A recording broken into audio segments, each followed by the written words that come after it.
대방열림과 함께하는 가장 확실한 위생사 합격의 길. 위생사 강의 진행 19년차. 수많은 합격생들이 추천하는 전문 강의. 열림위생사 제3판 대표저자 3인. 가장 진화된 최신 위생사 수험서. 유사상호를 주의하세요. 대방열림. 안녕하십니까. 대방열림고시학원에서 위생사 환경위생학하고 위생사 위생곤충학 담당하는 이승훈입니다. 반갑습니다. 자, 우선 본격적인 수업에 들어가기에 앞서서 다들 아시겠지만 그래도 위생사 시험에 대한 전반적인 내용하고 그 다음에 어떻게 공부해야 좋을지, 공부하는 방법들, 그리고 교재에 대한 설명, 제 수업은 어떻게 진행이 될 것인지를 간단하게 설명을 해드리고 진도를 나가도록 하겠습니다.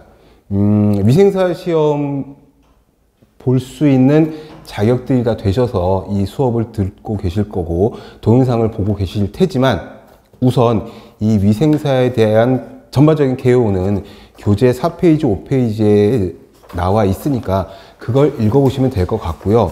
제가 드리고 싶은 말씀은 이제 8페이지에 나와 있는 위생사 시험에 대한 시험 과목, 문항수, 그 다음에 커트라인이 어느 정도의 형성이 되는지 등을 말씀드리려고 합니다.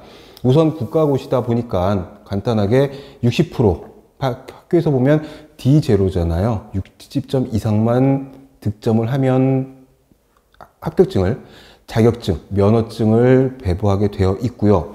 그리고 100% 객관식 시험이죠. 100% 객관식 오지선답니다. 물론 필기 시험이 있고 실기 시험 이렇게 두 가지 파트로 나눠져 있지만 8페이지의 시험 시간표를 보시면 3교시에 있는 실기 시험은 실제로 뭔가 우리가 작업형으로 뭘 움직여서 하는 그런 실기 시험이 아니라 그림 또는 사진 또는 실무에 있어서의 어떤 지식들을 물어보는 그런 필기 실기 시험이기 때문에 이 실기 시험이 훨씬 더 이지하게 쉽게 다가올 수도 있어요. 이론보다는 실무 쪽에 초점을 맞춰 놓은 거기 때문에 곤충학 같은 경우에는 벌레 사진이나 그림 뜩 보여주고서는 얘가 옮기는 질병 뭐 이런 것들이기 때문에 생각할 것도 없이 벌레 사진 그림 보고 나서 바로 0.5초 안에 답이 나오는 이런 것들이 있어요. 그래서 시험 시간표를 보시면 40문항인데 40분 시간이 주어져 있거든요. 예, 보통 한 15분에서 20분 정도씩 시간이 남아가지고 이때 3교시니까 엎드려서 졸거나 자거나 검토하시는 수험생들이 많아요. 실제로 시험장에 가보시면. 제가 담당하는 과목이 지금 위생사 시험 과목 5과목 중에 2과목이고 그 2과목 다 실기 파트가 들어가 있어요. 그래서 지금 시험 시간표에 보시면 토탈 220문항을 치르게 되어 있는데 필기 실기 합쳐서 그 중에서 60%니까 220문항 중에서 132문항 이상을 맞추셔야지 합격이 되는 건데 이거는 거의 뭐 반 조금 더 맞추면 되는 그런 수준이기 때문에 그렇게 많이 어렵지 않을 겁니다. 그리고 결론부터 말씀을 드리자면 문제가 되게 어렵지가 않아요. 배배 꼬아서 어렵게 만드는 그런 난이도가 있는 문제들이 아니에요. 개념을 잘 이해하고 있느냐, 개념에 대한 정의를 잘 숙지하고 있느냐, 이게 가장 중요하게 물어보는 이 위생사 시험에서의 질문 형태입니다. 그래서 무엇이 아닌 것은 뭐 이런 문제도 거의 없고요. 옳은 것을 고르시오. 천편일률적으로 그렇게 나오는 문제들이기 때문에 많이 어렵지 않을 거예요. 9페이지 하단에 보시면 최근 10개년 정도의 합격률이 나와 있어요. 예전에 35회하고 40회 정도 보시면은 합격률이 거의 30%대였던 적이 있어요. 이건 사실 시험이 어려워서 이렇게 30%대가 나온 것이 아니었어요. 시험이 많이 어렵지 않고 그러다 보니까 좀 방심해서 어렵지 않은 시험이다 보니까 많이들 방심을 해서 이렇게 낮게 나온 거고 조금 집중해서 공부했었던 44회, 바로 작년이었죠. 61.1%.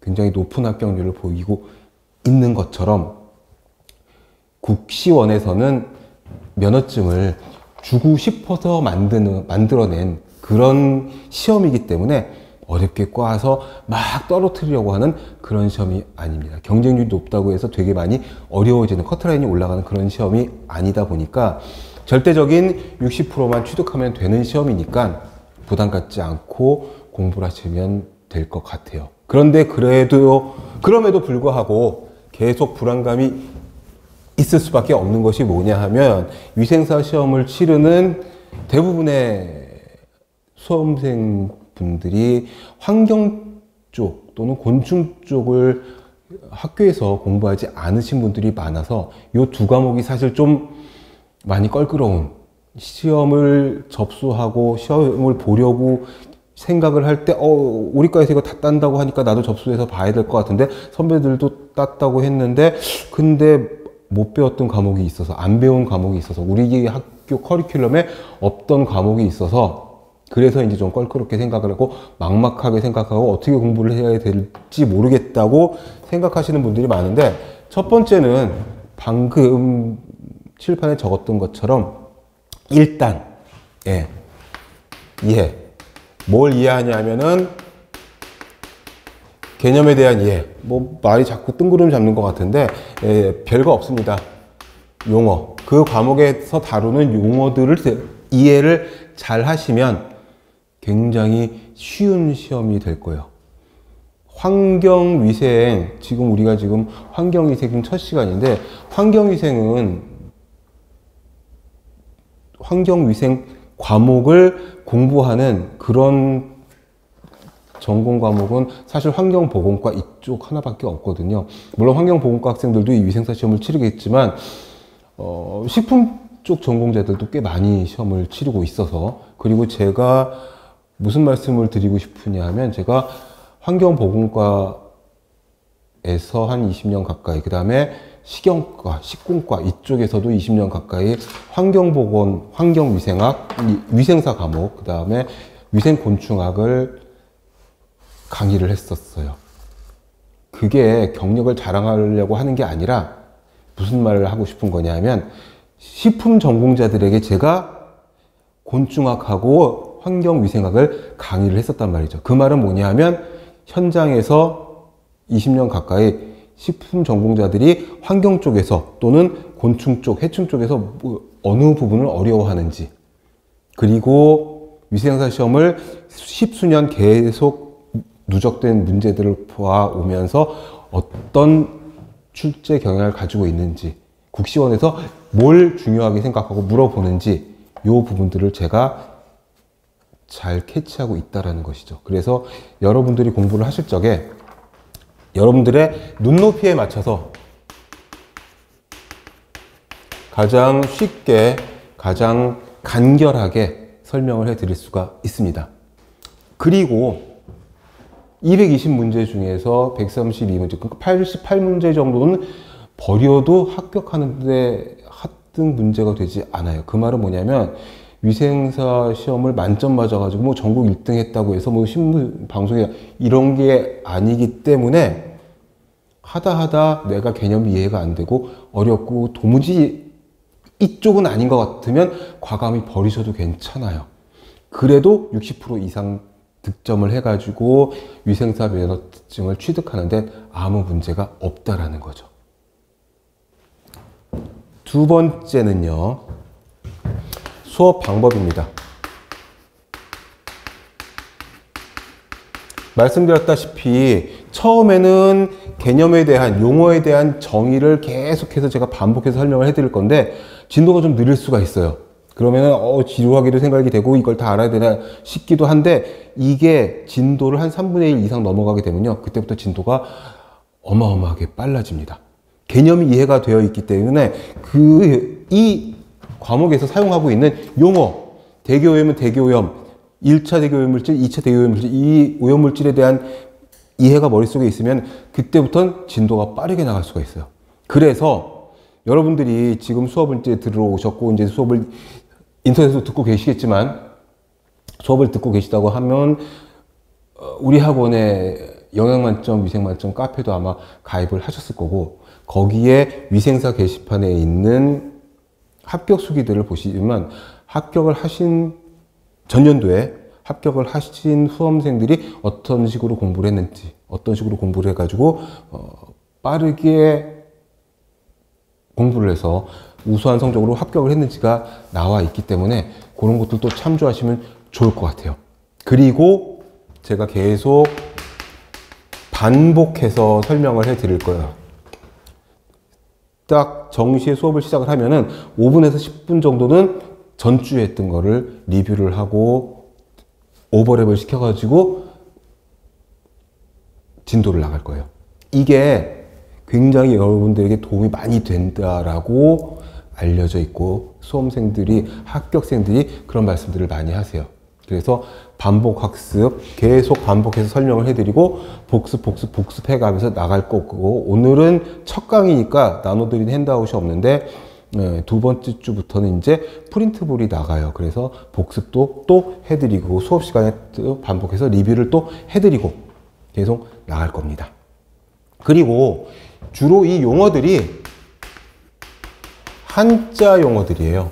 그래서 곤충학은 거의 100% 한자 용어들인데 잘 쓰이지 않는 한자들이 되게 많아요. 근데 그걸 다 한자로 써드리고 뭐 이런 게 아니라 우리는 객관식이고 5개의 보기 중에서 하나만 골라가지고 선택을 하는 거면 되기 때문에 한자 용어가 이런 뜻을 갖고 있어서 이 용어가 쓰이게 됐다. 그러면은 처음엔 조금 더디게 나가는 것 같지만 듣다 보면은 이제 바로바로 이해가 되는 그런 부분들이 있어요. 환경위생학도 마찬가지고, 물론 뭐 다른 과목들도 다 마찬가지겠지만 우리가 사용하는 전공 공부에서의 용어들이 다 한자로 되어 있는 게 꽤 많이 있기 때문에 한 70~80%는 한자로 되어 있을 거예요. 이런 용어 설명들을 꼼꼼하게 한자 한자 풀어서 해 드릴 겁니다. 의미를 알고 외우는 거하고 그냥 무턱대고 외우는 거하고는 천지 차이거든요. 빨리 외워지기도 하고 오래 가기도 하고. 그 다음에 세 번째로는요, 카페. 좀 전에 언급했던 네이버에 영양만점,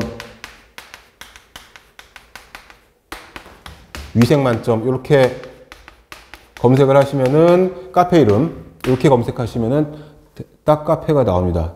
이 카페에 들어가서 보시면은 영양사 파트 게시판이 있고 그 밑에 위생사 파트 게시판이 있는데 거기에 질문을 올려주시면 24시간 안에 답변을 보실 수가 있을 거예요. 제가 달아드리는 답변을.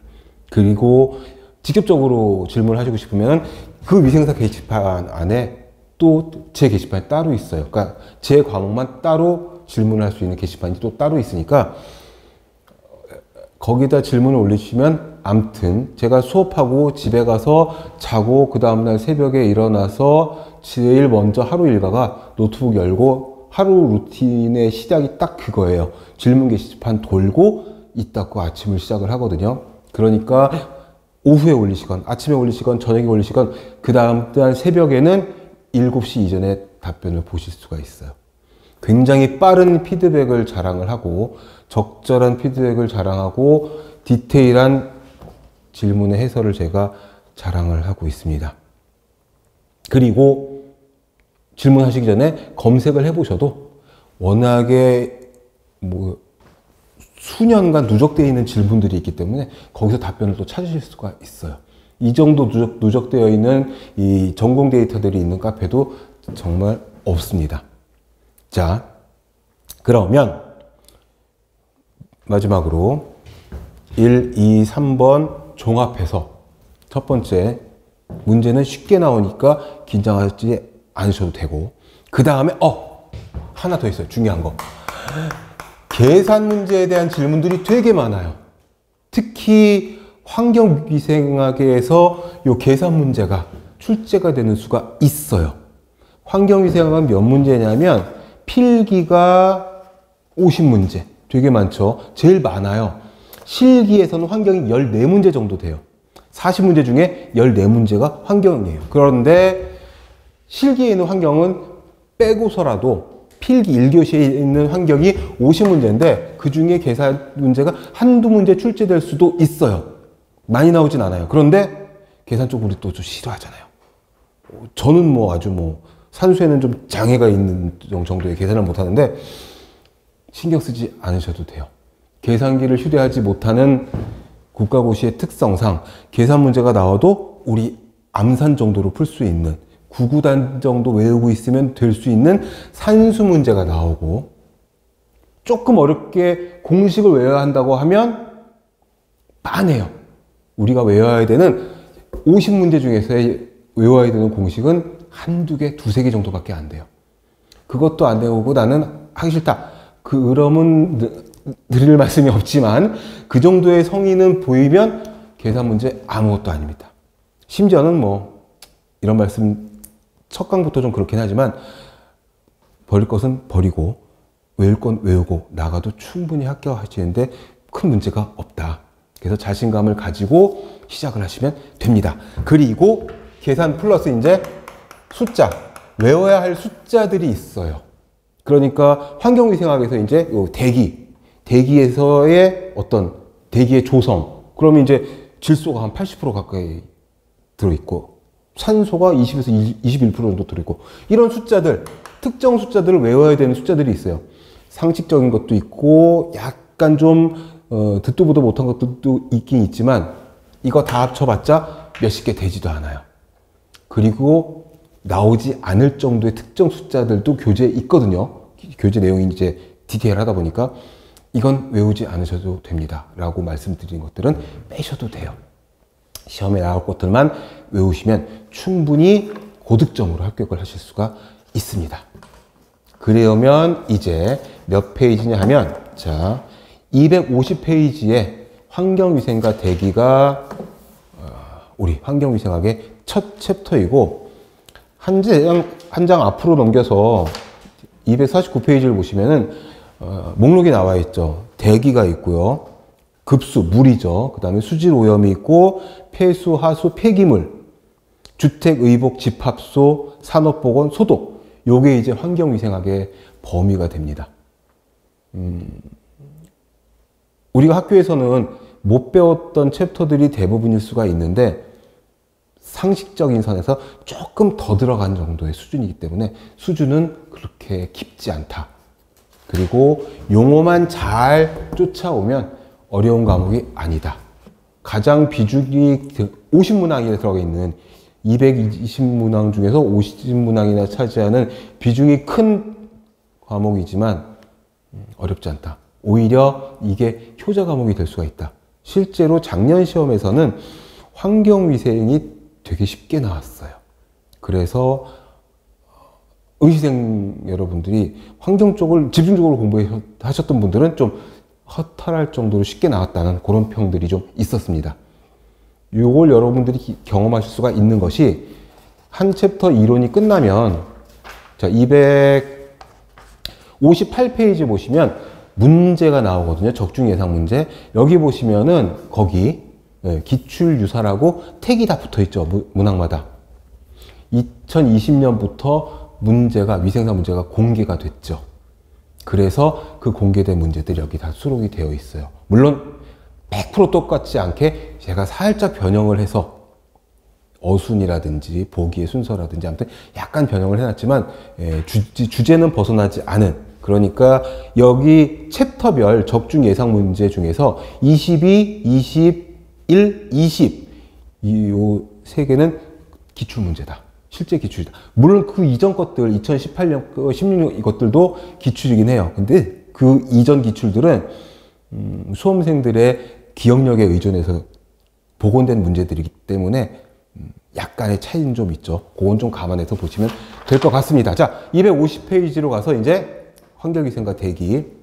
처음에는 환경위생이 무엇이냐에 대해서 먼저 설명이 들어가야 됩니다. 환경은 우리를 둘러싸고 있는 모든 것을 다 환경이라고 하죠. 그러니까 의식, 주의, 식품에 모든 것이 다 들어가요. 여기서는 이제 환경 플러스 위생이니까 어떻게 위생적인 환경을 만들어야 될 거냐. 사실 위생사 면허증, 위생사 자격증의 가장 핵심은 사실 이 환경위생이잖아요. 그것 때문에 위생사 자격증이 만들어진 거기도 하니까. 자, 첫 번째 줄에 보시면 위생이 정의해가지고 사람 이름이 나오는데 이분들은 외우지 않으셔도 돼요. 시험에 나온 적이 없는 인물들이고 그 위생의 정의 보시면 요것만 기억하시면 돼요. 전염환, 그 다음에 질병 예방. 환경이 더러우면 질병이 생기겠죠. 쓰레기를 제때 안 치우고 음식물 쓰레기가 막 널브러져 있고 요즘처럼 갑자기 일교차도 크고 날씨가 더워지는데 어떻게 파리가 웽웽거리고 그러면 당연히 질병이 생기겠죠. 너무 쉬운 거잖아. 이건 말도 못하기 쉬운 거죠. 당연한 얘기예요. 외울 것도 없어. 그런데 전염환이라는 건 뭐냐? 환은 동그랗다는 뜻이죠. 서클. 전염환은 뭐냐면 이거예요. 이거. 질병을 다른 말로 병인이라고도 해요. 이것도 다 한자지만 병의 원인, 그 다음에 사람이죠. 병에 걸린 사람, 숙주. 이거를 연결해 주는 게 뭐냐면 이게 환경이에요.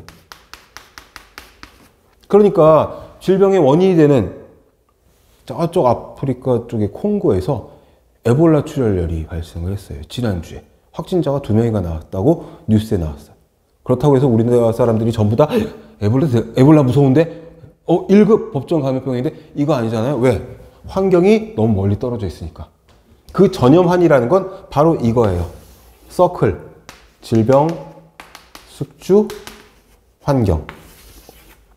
이거를 말하는 거기 때문에 간단하게 그래 질병 예방, 환경을 위생적으로 관리해서 질병을 예방하자. 이게 목적이다. 목적. 자, 그럼 WHO에서는 뭐라고 얘기했느냐? WHO는 세계보건기구고 똑같아요. 환경위생은 뭐다? 생활 환경에 있어서 모든 요소를 통제하는 거다. 깨끗한 환경을 만들자 이거지. 깨끗이 씻고 청소 잘하고 깨끗이 씻는 건 이쪽이죠. 이쪽 숙주환경 건강하게. 그 다음에 어떻게 쓰레기 잘 치우고, 그렇죠? 질병이 일어났으면 차단하고 또는 예방접종 같은 걸로 차단하고 면역력을 높이고. 자, 여기서부터 이제 출제가 되었던 적이 많은 도표가 나옵니다. 환경의 분류인데요. 환경은 자연적 환경, 사회적 환경. 너무 쉽잖아. 그쵸? 말도 안 되죠? 이건 무슨 자연적 환경은 뭐다? 물리화학적인 환경과 생물학적 환경으로 나뉘어요. 이 정도는 우리가 구분할 수 있잖아요. 그쵸? 미생물, 곰팡이, 이런 것들은 생물학적 환경이 되겠죠. 동물, 식물은 생물체니까. 그렇다면 물리화학적 환경은 뭐다? 이거는 고열이라든가, 그쵸? 공기라든지, 광선으로 표시가 되어 있지만 뭐겠어요? 햇빛, 자외선, 적외선, 방사선, 이런 거 물리적 환경이죠. 우리 이런 거 구분할 수 있죠. 또, 사회적 환경은 이거 빈칸 넣기로 출제가 된 적이 있어요. 너무 쉽잖아요. 근데 의외로 헷갈릴 수가 있어요. 사회적 환경, 사회라는 게 뭐예요? 사회는 사람과 사람 사이, 사람이 모여있는 걸 사회라고 하죠. 사회적 환경은 그러니까 뭐다? 문화, 정치, 경제, 종교, 교육, 이런 게 사회적 환경이 돼요. 사람이 모여있으면 그게 사회입니다. 그쵸? 학교 사회, 직장 사회, 친족 사회, 지역 사회, 이런 것처럼. 근데 인위적 환경은 그 사회적 환경 중에서도 의복, 식생활, 주택, 산업시설처럼 살짝 나눠줄 수가 있어요. 그래서 과거 시험에 다음 보기 중 자연적 환경에 속하지 않는 것은 해놓고선 여기다가 이제 식생활 같은 거 하나 쓱 집어넣고, 자, 1번 기후, 2번 자외선, 3번 위생해충, 4번 미생물, 5번 식생활, 이런 식으로 해놓는 거죠. 그래 놓고 이제 자연적 환경에 속하지 않는 것은, 또는 이 사회적 환경에 속하는 것은, 이런 식으로 물어볼 수가 있겠죠. 그래서 구분만 잘 하시면 될 것 같고요. 그 밑에 이제 대기로 들어갑니다. 대기. 자, 환경위생은 식품 쪽 전공하신 분들은 어색하지만 환경 전공자들은 너무나 이제 환경하면 딱 떠오르는 몇 가지 개념들이 있거든요. 대기, 토양, 수질, 폐기물, 소음, 악취, 이런 것들. 이제 환경에서 가장 첫 번째 나오는 게 이제 대기죠. 대기는 공기할 때 기자를 씁니다. 그쵸? 대기는 공기예요. 그러니까 이 공기의 조성이 기출 표시가 되어 있지요. 너무 쉽지만, 그리고 여기 나와 있는 숫자들은 외워야 하지만 사실 이거는 늘 외우지 않아도 우리가 상식적으로 알고 있는 그런 내용이어서 공기 중에 가장 많은 비율을 차지하는 게 질소라는 건 우리가 알고 있잖아요. 78에서 79% 정도 돼요. 그 다음이 산소인데 20에서 21% 정도, 20.93 뭐 이렇게 되어 있지만 보통 20에서 21% 이 정도로 러프하게 외우셔도 크게 상관이 없습니다. 그 다음이 이제 이산화탄소하고 아르곤이에요. 이산화탄소는 0.03%, 이게 출제가 됐었죠. 작년인가 재작년에. 그 다음에 아르곤은 0.93인데, 자, 여기서 조금 어렵게 나온다고 하면 옆에 표 있죠. 흡기와 호기의 퍼센트.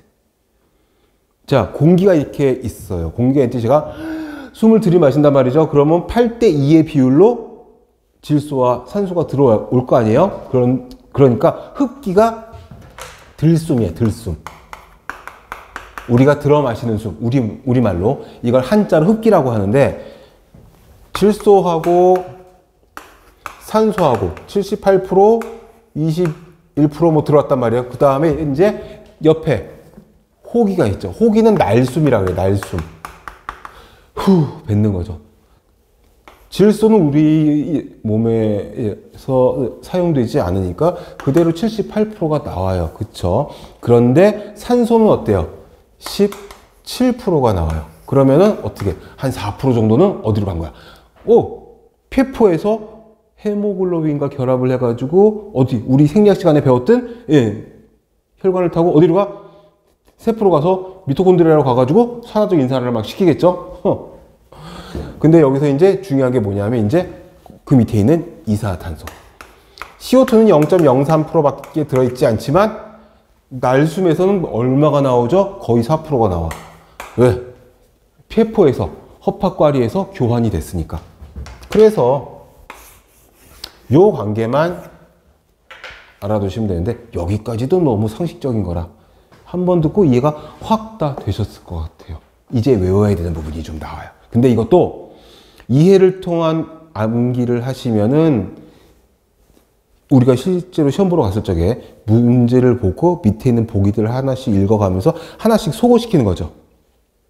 그래서 쉽게 답을 찾을 수가 있어요. 공기의 자정작용. 이거 중요합니다. 이게 올타임 빈출 파트예요. 작년에는 안 나왔어요. 그런데 올타임은 아니네. 아무튼 굉장히 자주 나오는 중요한 파트예요. 자정이 뭡니까? 스스로 깨끗해진다는 뜻이에요. 깨끗할 정자예요. 정결하다 할 때 그 정자를 써서 공기가 어떻게 스스로 깨끗해지느냐? 여기서 우리가 불을 폈어. 시꺼먼 연기가 막 나오고 있는데 어떻게 공기 중에 쫙 흩어지면 바람이 불고 이러면 더 빨리 흩어지겠죠? 그러면 이 시꺼먼 매연 같은 나쁜 공기가 어떻게 되겠어요? 쫙 희석이 되겠죠. 그러면은 전체적으로는 뭐 태평양 넓은 바다에 잉크 한 방울 떨어뜨린다고 해서 티가 나겠어요? 바로 그거예요. 첫 번째가 희석작용이에요. 희석작용. 물론 그 매연이 없어진 건 아니지만 넓게 확산이 되니까 확산 효과 때문에 공기를 떠다가 우리가 분석을 해보면 그 매연 같은 것들은 거의 보이지 않을 거예요. 그게 첫 번째 공기의 자정작용이에요. 희석. 두 번째는 이건 또 아시잖아요. 강우, 강설은 뭡니까? 강우는 비 오는 거고 강설은 눈이 내리는 거란 말이지. 눈 비 온 다음 날은 공기가 좀 맑다고 느껴지잖아요. 왜? 이게 수분이 떨어지면서 먼지를 흡착시켜가지고 바닥으로 떨어지겠죠.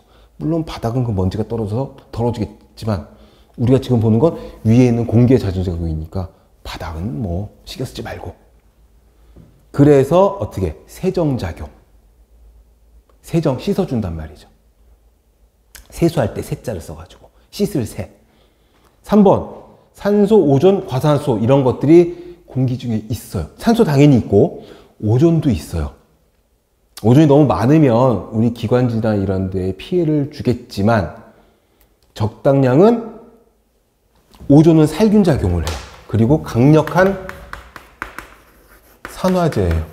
그래서 오존의 특성을 이용한 살균, 소독, 정화, 악취 제거 이런 것들이 예전부터 많이 연구가 되어 있었고 오존, 살균, 소독제 이런 것들이 아직도 시판을 하고 있는데, 이렇게 오존, 과산화수소, 산소 얘네들은 산화작용을 시켜요. 그래서 공기를 깨끗하게 만들어줄 수가 있다는 거죠. 그 다음에 공기 중에는 어떻게 낮 시간에 햇볕이 내려 쪼이니까 햇빛에는 태양광에는 자외선이 있죠. UV라고 하죠. 이 UV의 특정 파장에서는 살균 작용을 해요. 이 숫자는 외워두시면 좋은데 265 나노미터 전후의 파장에서 살균 작용이 있어요. 배워보신 적이 있을 거예요. 행주나 도마를 예전에 일광 소독하는 것들이 바로 이 효과를 노리는 거잖아요. 굉장히 좋은 자외선의 살균 효과여서 살균 작용도 있습니다.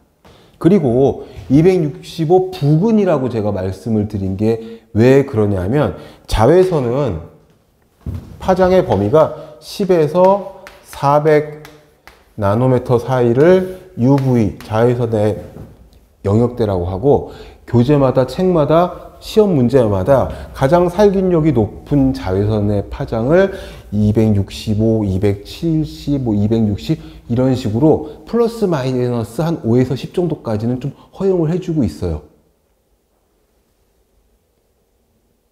수업 시작 초반에 이 말씀을 드리려다가 진도 나가면서 얘기해야지 하고 말았는데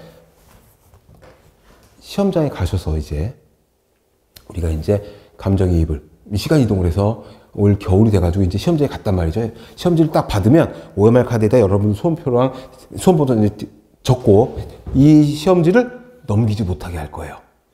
종이 울린 후에 넘겨야 돼요. 그럼 시험지 겉장만 보고 있는데 겉장에 뭐라고 써 있냐면 본 시험은 문항을 잘 읽고 그 문항의 취지에 가장 적합한 하나의 답만을 고르는 시험입니다. 라고 나와 있어요. 그 문항의 취지에 적합한 하나의 답. 그걸 우리는 최선답이라고 불러요. 무슨 소리냐? 5개의 보기 중에 3개는 완전히 얼토당토 않는 거여서 우리가 소거시킬 수가 있었는데 2개 중에서 골라야 된단 말이지. 그 중에서 문항의 취지에 가장 적합한 최선답. 예를 들어서 다음 보기 중 살균력이 가장 뛰어난 자외선의 파장은? 이라고 나왔을 때 1번 200 나노미터는 생략을 할게요. 2번 100 3번 300 4번 뭘로 할까요? 뭐가 빠졌지? 50 아니다. 4번 280 5번 270 이렇게 나왔단 말이에요. 예를 들어서 그러면 수업 시간에 분명히 선생이 이거 부근이라고 그랬는데 이거 부근에 가장 가까운 답은 이거죠. 이게 아니라 이렇게 골라야 되는 수가 있어요. 이거는 이과적 마인드를 갖고 있는 응시생들은 굉장히 막 짜증이 나는 순간인 거예요. 아니 이거라고 가르쳤는데 책에도 이렇게 나와 있는데 시험 문제 이렇게 나오면 뭘 고르는 거야? 내가 왜 여기 복이 없는데 거기서 화를 낼 거야? 시험지랑 싸우면 안 되죠. 그렇죠? 마음을 활짝 열고 출제자의 입장에서 주최 측의 입장에서 보듬어 줘야죠. 이 문항의 취지에 가장 적합한 최선의 답은 이거로구나. 여긴 이의제기의 여지가 없어요. 무조건 이거 고르시고 우리는 잊어버리는 거예요. 그 다음에 합격증을 받으시면 되겠죠. 이렇게 골라야 되는 것들이 꽤 있습니다. 그러니까 내가 외웠던 숫자, 그래서 제가 수업 중에 계속 말씀드릴 거예요. 이 숫자는 이 숫자 외워야 돼요. 이거는 요거 부근이에요. 이런 식으로 말씀드릴 거예요. 그거를 체크를 해주세요. 이 빛의 파장 범위는 플러스 마이너스 오차를 어느 정도 허용을 해 줍니다. 자, 그 다음에 5번에 있는 교환작용이 있죠. 이거는 뭐겠어요? 광합성. 탄소 동화작용. 누구지? 녹색 이파리에 있는 엽록체. 엽록소가 산소와 이산화탄소를 교환을 해주죠. 이산화탄소는 사람 기준으로 봤을 때 뭐 쓸모없는 그런 물질이고, 산소는 많아지면 많아질수록 공기가 좋아지는 걸로 우리가 생각을 하니까 식물이 이파리에서 탄소 동화 작용, 광합성을 통한 CO2와 O2를 교환을 해준다면 이거 깨끗해지는 거다. 이렇게 간주하는 거예요. 그러니까 요 교환 작용. 근데 요 교환 작용을 중요 표시를 좀 해주세요. 잘 나와요. 왜 그러냐 하면 공기의 자정작용하고 그 다음에 물의 자정작용하고 비교해서 문제를 가끔 내거든요. 그래서 녹색 식물이 산소와, 그러니까 이산화탄소와 산소를 바꿔주는 거, 요거는 교환작용이에요. 근데 이거를 여과작용이라고 해서 보기에 내는 수가 있어요. 그러면은 얼핏 생각하기에 이파리가 녹색 식물이, 식물들, 나무들이 공기를 여과시켜? 아니에요. 여과작용은 여기에만 있어요. 그래서 요거 기억하셔야 돼요. 공기의 자정작용에는 여과작용이 없습니다. 여과는 무조건 물의 자정작용에만 있어요. 자, 중력에 의한 침강작용 있죠? 이거는 뭐 입자상 물질, 그러니까 무게를 갖고 있는 애들 있죠.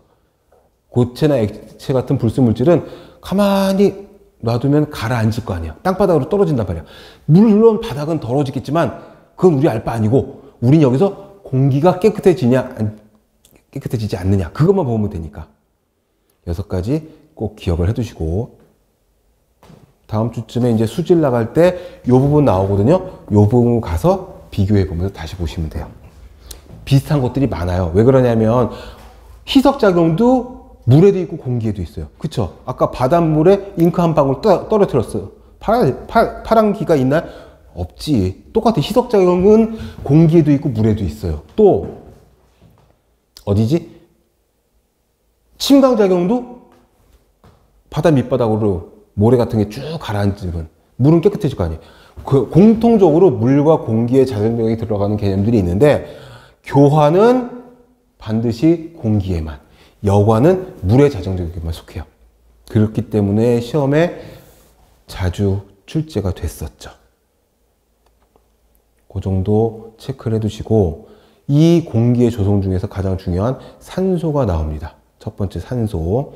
산소는 성인이 호흡할 때 흡기와 호기에서 사용되는 그런 산소량, 이게 이제 4에서 5%, 아까 우리 봤잖아요. 그 다음에 정상 성인이 1일 공기 필요량이 13kl 정도 된대요. 13kl니까 13,000L 정도 되겠죠. 단위를 바꿔서도 시험이 됩니다. 너무나 재밌게. 아까 제가 말씀드린 것처럼 자외선 파장은 어떻게 265 나노미터 부근이 가장 살균율이 높다 그랬잖아요. 이거를 단위를 바꾸면 2650 옹스트롱으로 바꿀 수도 있어요. 그쵸? 그러니까 이 단위도 꼼꼼하게 보셔야 해요. 이건 어렵지 않은 어떤 그런 주의력을 조금 요하는 그 정도의 문제인데 꽤 나와요. 실제로 제가 왜 강조하냐면, 여기 동그라미 3번 보시면 하루의 산소 소비량 520에서 650L라고 되어 있었잖아요. 이거를 시험 문제 0.52kl 이렇게 낸 적도 있어요. 이거를 고르라는 거지. 그러니까 단위에 대해서 잘 체크를 해두시면 좋습니다. 단위 문제가 나왔으니까 환경위생에서 많이 다루는 ppm이라고 하는 농도 단위가 있어요. 파트 퍼 밀리언의 약자여서 아시죠? 100만 분율이라고 하는데 얘가 밀리그램 퍼 리터와 같은 단위예요. 요거 바꿔서 잘 나오고, 그 다음에 아까 나노미터 나왔으니까 1 나노미터는 10의 마이너스 9승 미터거든요. 0.0000 해서 미터가 1 나노미터. 외우기도 쉬워요. 왜? 9승이잖아, 9승. 9는 9이지, 9. 나노, 노나, 이게 다 같은 어원이에요. 그 다음에 1 옹스트롱은 10의 마이너스 10승 미터예요. 그러니까 아까 265 나노미터가 2650 옹스트롱이 된 거죠. 요 정도만 보시면 돼요. 그 다음에 이거는 뭐 우리 그 고압증기멸균, 뭐 식품위생학이나 이쪽에서 나온 거지만 이거 파운드라고 있죠. 파운드. 라이브라의 약자인데 이건 압력의 단위. 파운드죠. 파운드. 또 이제 생각나면 나올 때마다 하나씩 말씀을 드리도록 할게요. 근데 아무튼 여기서의 수치는 4에서 5% 정도 사용된다는 거, 하루에 520에서 650리터 정도를 사용을 하는데, 뭐 사람마다 차이가 있으니까 이것도 정확한 숫자는 필요 없지만 혹시라도 시험 문제에 520리터를 뭘로? 0.52kL로 낼 수 있다라는 거. 그 다음에 대기 중의 산소 변동 범위는 15에서 27%인데 1기압파, 1기압이라고 하는 건 우리가 지금 살고 있는 평지가 1기압이거든요. 1기압.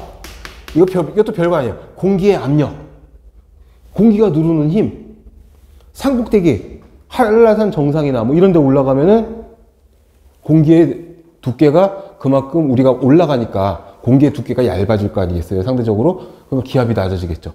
올라가면 올라갈수록 기압은 낮아져. 내려가면 내려갈수록 기압은 높아지겠죠. 1기압은 760mm의 수은 기둥과 같다라고 되어 있는데, 이것도 많이 나오는 단위. 이것도 실제로 시험에 나왔어요. 너무 쉽잖아요. 이거는 그냥 상식선에서 우리 보는 거죠. 예전에 뭐 제가 어릴 때는 그렇게 좋은 책이 없었는데 요즘에는 그 과학 만화 뭐 이런 것들이 되게 많아가지고 후 시리즈 있잖아요. 후 시리즈. 거기 보니까 굉장히 설명이 잘 돼 있더라고요. 이태리 물리학자 토리첼리가 수은이 가득 담겨 있는 다라이에다가 1m짜리 시험관을 거꾸로 딱 세워봤더니 진공이 걸리면서 딱 76cm에 딱 머무르더라. 이게 공기가 누르는 힘이다. 그래서 76cm나 760mm나 같은 거니까. 이게 같은 거야. 76cm 수은 기둥. 이렇게 해도 되고. 누가 발견했다고? 토리첼리가. 그래서 760 토르. 여기 점 찍어야 돼요. 이렇게도 해요.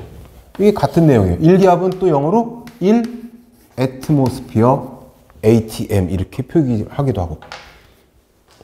우리 이 두꺼운 책에서 환경위생학에 나오는 단위는 거의 대부분 다 나온 거예요. 10개도 안 되잖아요. 너무 쉽잖아. 1교시에 세상에. 자, 외워야 할 것들은 아직 그렇게 많이 나오지 않았어요. 숫자도 그렇게 많이 어렵지 않아요.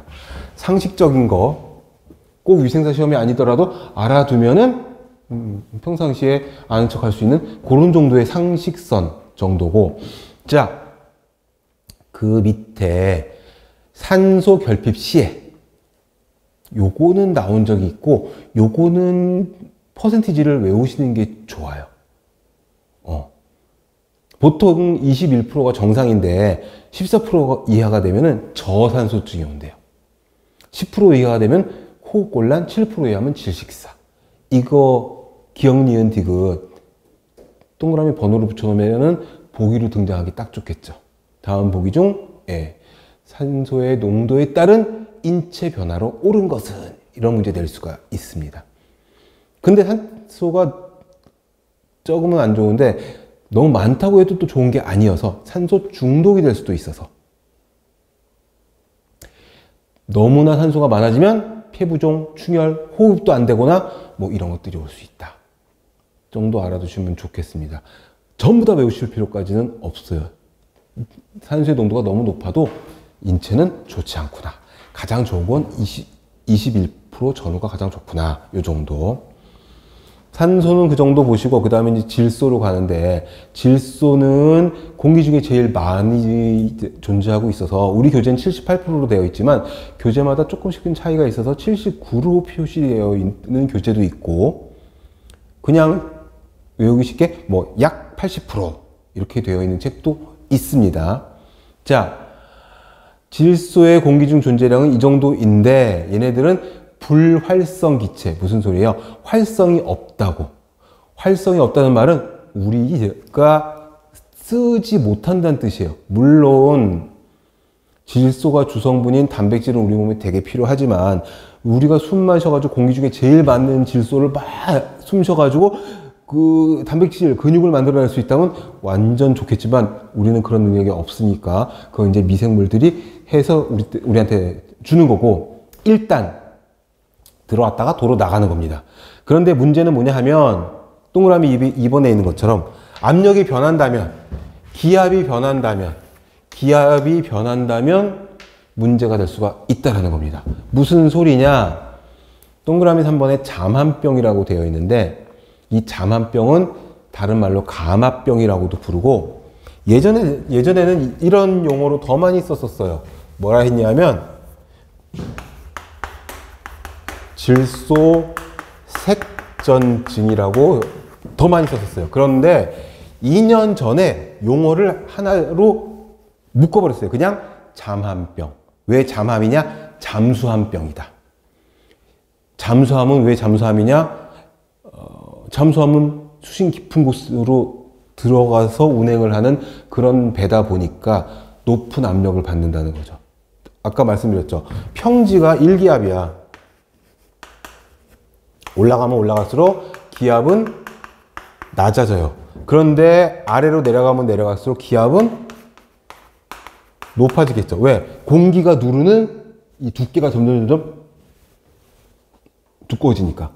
그런데 땅속 말고 땅속으로는 막 파고 들어가야 되니까 우리가 쉽게 들어갈 수 있는 기압이 높은 데는 수면이 이렇게 있으면 바닷속 이 수심 깊은 곳이겠죠. 이게 10m 내려갈 때마다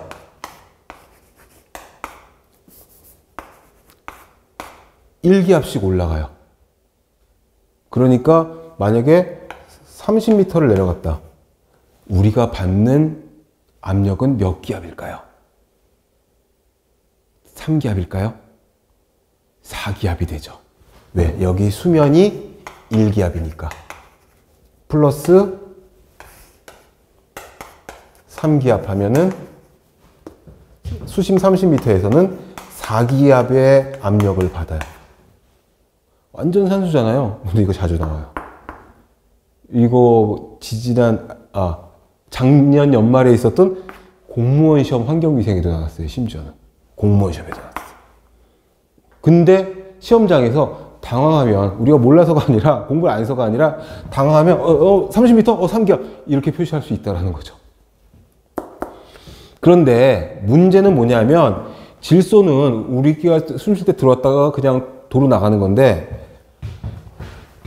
압력이 이렇게 높아졌단 말이죠. 3기압, 4기압 됐어. 우리가 잠수부야.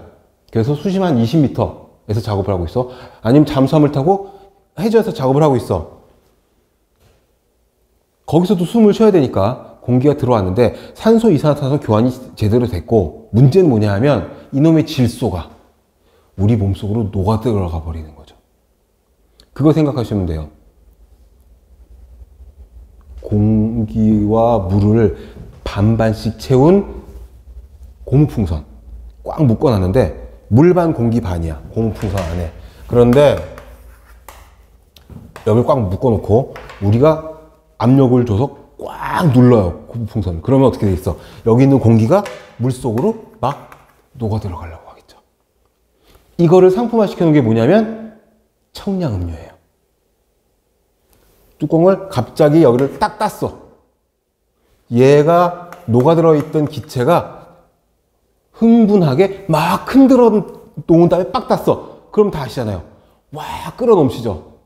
우리 인체에서 그런 효과가 있을 수 있다. 그게 뭐다? 질소색전증이다. 그러니까 질소는 우리 몸에 해가 없는 기체인데 높은 압력 하에서 숨을 쉬고 있을 때 우리 몸 혈액에 지방 조직에 이런데 높은 압력 때문에 질소가 녹아 들어 있다가 천천히 올라가면 괜찮아. 천천히 감압이 되면 괜찮은데 어디 그래요? TV 같은 데 보면 잠수부가 샥 하고 올라가잖아요. 한 20-30m 올라가는데 몇 초 걸리지도 않아요. 잠수함도 마찬가지야. 그럼 어떻게? 갑자기 뚜껑을 여는 것과 똑같은 현상이 생겨서 우리 몸속에 곳곳에 녹아있던 질소 기체가 갑자기 빠져나가려고 하는 거죠. 그래서 어떻게 되냐 하면 여기 나와 있는 것처럼 증상이 통증이 올 수도 있고 가볍게는 가려움증을 느낄 수도 있어요. 그런데 이게 심하면 신경 이쪽을 마비시킬 수가 있고, 제일 중요한 게 이거예요. 질소가 이 색은 뭐다? 막힌다는 뜻이에요. 우리 알죠? 이 뇌졸중은 뇌출혈과 뇌경색이 있어. 두 가지가 있잖아. 뇌경색이 한 70%로 많아요. 뇌경색의 색자가 뭐예요? 혈관이 막힐 색자야, 막힐 색. 질소가 혈관을 막어. 뭘로 막어? 혈전을 만들어서 혈전으로 혈관을 막어, 질소가. 그래서 질소색전증이라고 해요. 요 단어 5글자를 이해하면은 잠만병이 확 이해가 되는 겁니다. 제일 중요한 건 뭐다? 천천히 감압하면 돼. 이거 10m 올라갈 때마다 10m 감압을 20분 걸려서 하면은 문제가 없대요. 근데 이건 사실 현실적으로 불가능한 거라. 왜? 내려간 김에 작업을 많이 하고 빨리 올라와야지. 있을 수 있을 만큼 있다가 샥 올라와야지. 그러니까 이론상으로는 이렇지만 사실 이걸 피할 수가 없다. 그래서 어떻게 수심자 작업을 오래 하는 그런 지역에서 그 바지선에 감압시설이 있어요. 잠수부들이 올라와서 그 감압시설에 들어가서 질소를 천천히 빼는 거죠. 죽을 수도 있어요. 뇌혈관이 막혀버리면 사망할 수도 있는 거죠.